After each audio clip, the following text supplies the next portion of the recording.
Сейитбековна, айтып берсеңиз, тиги Чебурашка садигинде село Комсомольское Фрунзайлы өкмөтүндө ремонтко канча каражат бөлдүңүздөр, анан качан иш жазалат да?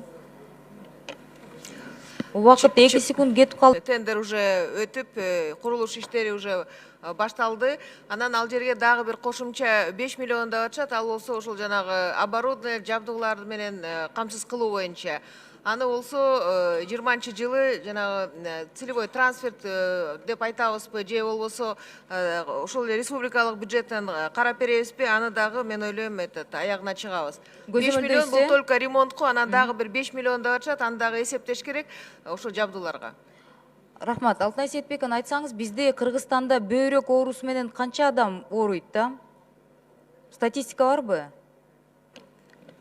Космос Арич айтып койсун. Почечный. Элвира Жыргалбековна, азыр жанакы 5-стадиядагы оорулар боюнча 1518 азыр гемодиализ алып атат.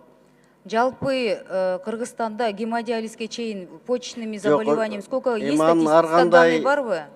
Жок, ар кандай эмеси бар, бирок мына азыр 1518 алып атат, андан тышкары 56 киши азыр 100% кыргызстандыктардын канчосу 10%, 20%пи? Сизде информация, маалымат барбы? Жок, андай бар, просто мен жанымда жок, сизге мен алып берейин. Эмнеге даярданып келбейсиздер, билбейсиздерби? Бизде эми оорулар көп да анын баары. Биз просто канча процент, 100%-тын канчасы бөйрөк ооруларга дуушар болушат? Элвира Жыргалбек, бөйрөк оорунун ар кандай түрлөрү болот. Ошо жалпы түрдө процент барбы? Мен сизге кагаз жүзүндө берейин аны. Мен гемодиализ жүзүндө мен бул суроону эмнеге берип атам, Алтынай Сейитбековна? Россияда мына 1 жылдан бери, вы знаете да, анализ тапшырганда деген автоматический түрдө лабораториялар скорость клубочковой фильтрации деп коет да, СКФ анализин автоматтан алдырып атышат. Биз ошону киргизе алабызбы? Сиздин оюңузча. Алдын ала профилактикадан дагы мындай профилактика болбой калды эми. Алдын ала мындай ооруп баштаган начальный стадиясынан билип калат экенбиз да. Гемодиализге жеткирбей. Элвира Жыргалбековна, албетте, профилактика деп атат, жаңы программада дагы ошого басым жасалып атат, бирок муну эми сөзсүз түрдө киргизебиз десек, албетте дотация катары биз болсо ошону каржылап беришибиз керек. Бирок түшүндүрүү иштерин жүргүзүп, ошол анализди... Сиз санап көрбөйсүздөрбү? Гемодиализге канча мамлекеттен канча каржыланып жатат? Мындайды алдын ала анализдерди киргизсек, канча экономия болот деген мындай расчетторду Минздрав саясатты жүргүзөсүңөр да, ошону кылып көрбөйсүздөрбү? Андай тапшырма бердик, азыр иштеп атышат. Ошол причинасын кандай алдын ала алуу боюнча атайын жумушчу топ түзүп, урологдорду, берки окумуштуулар менен тапшырма берилген.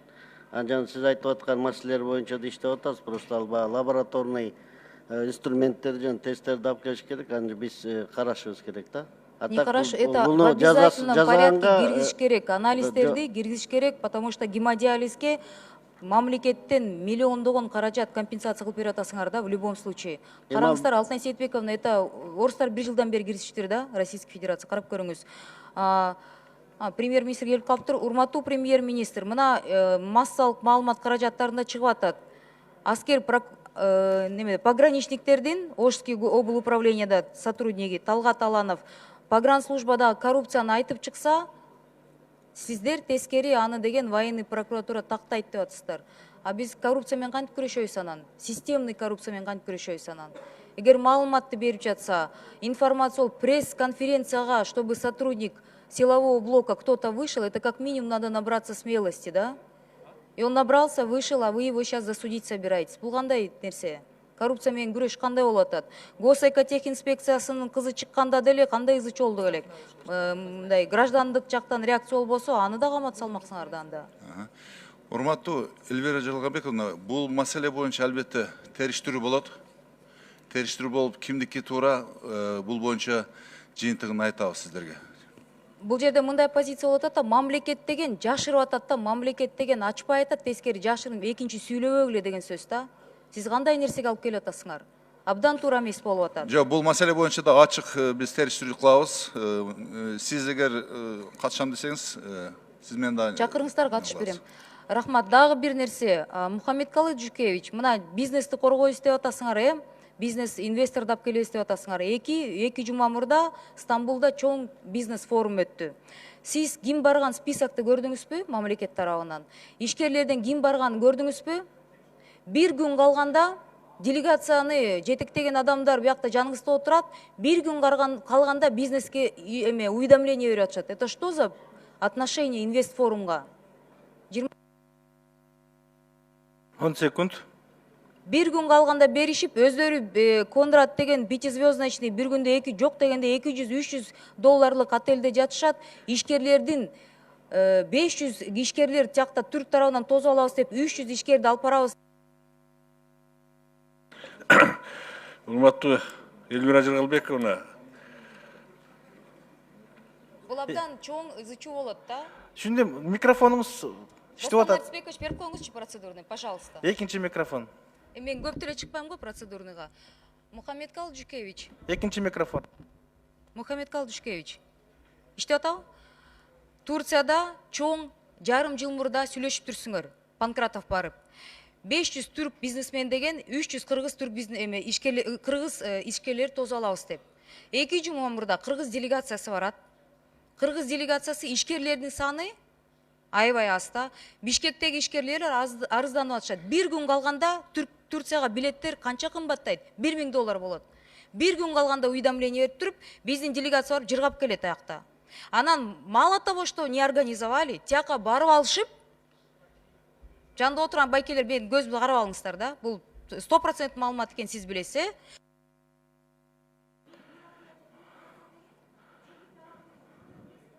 Элвира Жыргалбекова, убактыңыз бүтүп калды. Жооп бересиздерби?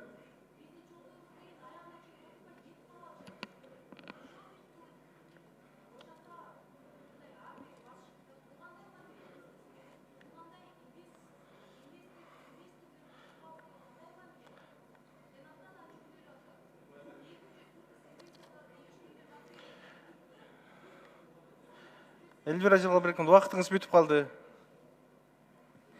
Мен жооп берип коеюн. Урматтуу Элвира Жыргалбековна. Маселени эки тараптан угуп тургандан кийин айтсаңыз жакшы болмок да. Биринчиден, биз акыркы күндөргө чейин түрк тарабынын макулдугун ала алган жокпуз, кайсы күн өткөрө турганын. Анан bir gün калганда кабар берди дегениңиз туура эмес. Анан ар ким өзүнүн эсебинен барды. Анан шопинг кылып кетип калды дегенди сиз абайлап айтсаңыз, шопинг кылып эч ким кетип калган жок. Биз өзүбүздүн программага ылайык вице-президент Актай мырза көбүз ачылышына жарымына чейин катышып, выступлениелер бүткөндөн кийин биз кийинки иш-чарага кеттик. Чогуу.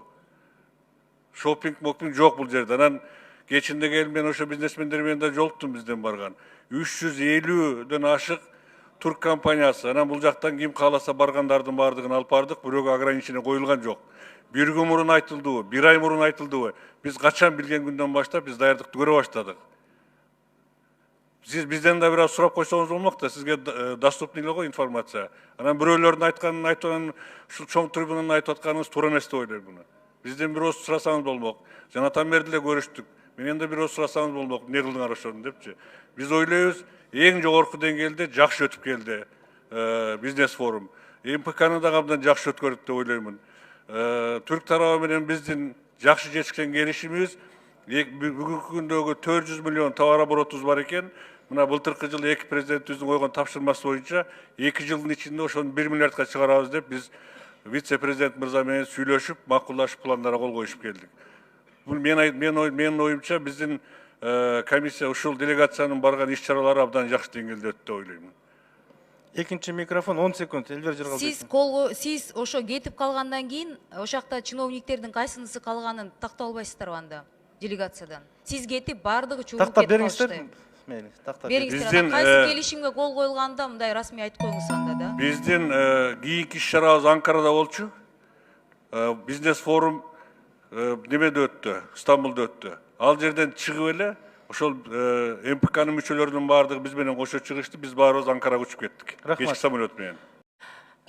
Мухаммедкал Дюшекевич, сейчас, я думаю, у нас одна цель стоит и перед правительством, и перед депутатами Джоргу Кенеша.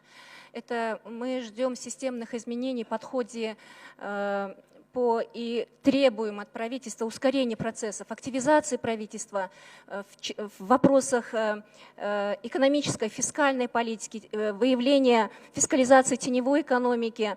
И я думаю, что мы должны усилить направление в этом работе. Кыргыздарда жакшы сөз бар, казанда болсо чөмүчкө чыгат. Если будет поступление, да, я думаю, что и будут наши большие экономические программы, социальные программы реализовываться. Поэтому я требую от вас немедленного введения пошлин, анализа освобождений на 25 миллиардов. Саботаж надо отменить на введение госпошлин, пересмотреть неналоговые платежи и ввести неналоговые платежи на ввоз табачных изделий. И просто мы озабочены, что мы приближаемся, сегодня рассматривали бюджет 2022 года, тоже прогноз, мы приближаемся к пику, да, пику выплаты, и поэтому правительство должно особо придать значение подоходной части. Рахмат.